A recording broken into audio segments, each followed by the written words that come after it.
이번 주제는 교사에게 승진이란 무엇인가에 대해서 좀 이야기를 해볼 필요가 있다는 생각이 들어요. 승진에 대해서 이제 비판하시는 분들은 그 승진 관련된 항목 점수들이 근무평정 더하기 가산점이에요. 근평이 100점 만점이잖아요. 근데 제가 있는 지역은 200점을 만점으로 놔요. 근평을.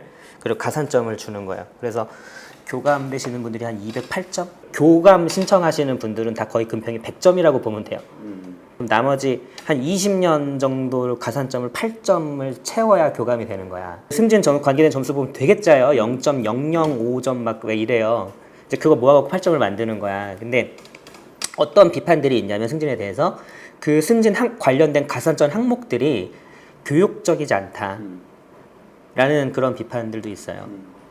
뭐 수업 실기 대회를 나간다거나 뭐 청소년 단체를 하거나 우리가 아이의 교육과 연관 없다고 할 수는 없지만 근데 꼭 그게 교육의 전부다라고 할 수 없는. 그러니까 저는 그 승진에 대해서 비판적이신 분들 중에 한 분은 내가 하기 싫다 이런 것도 있지만 너무 그게 교육이랑 연관돼 있지 않다. 그 대표적인 학폭 가산점이었잖아요. 그렇죠. 그러니까 그거에 대한 제도 행정적인 지원이나 그런 시스템에 대한 보완이 아니고 그걸 이렇게 담당하는 교사들에게 무언가 인센티브를 주고 그 인센티브라는 게 승진 가산점을 주면 누구나 몰려들고 할 것이라고 생각한 거지. 그래서 아마 학폭에 직접 연관돼서 6학년 담임을 하더라도 안 받은 사람 엄청 많아요.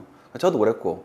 제가 이제 교장 교감 선생님들 만났을 때 좀 느꼈던 소회는 뭐냐면 교장 교감 선생님 되시고 나서 허무해하시는 경우가 있는 것 같다는 생각이 허무해한다는 생각이 있다는 생각이 들더라고요. 그러니까 교감과 교장이 되기 위해서 열심히 노력을 하셨는데 막상 되고 나니까 이제는 어떻게 해야 될지에 대해서는 생각을 좀 해보시지 못한 게 아니었느냐.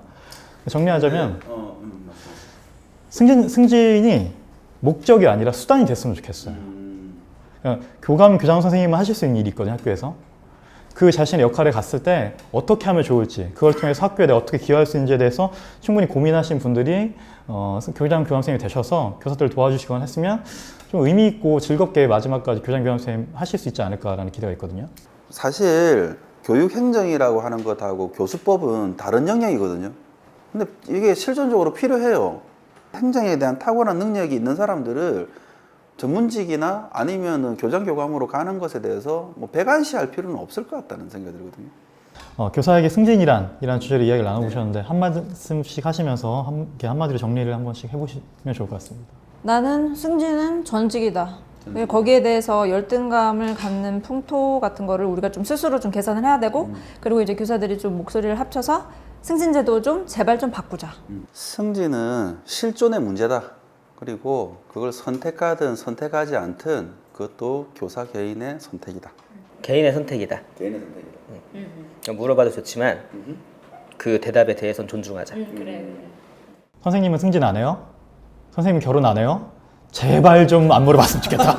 그거 아주 무례한 질문.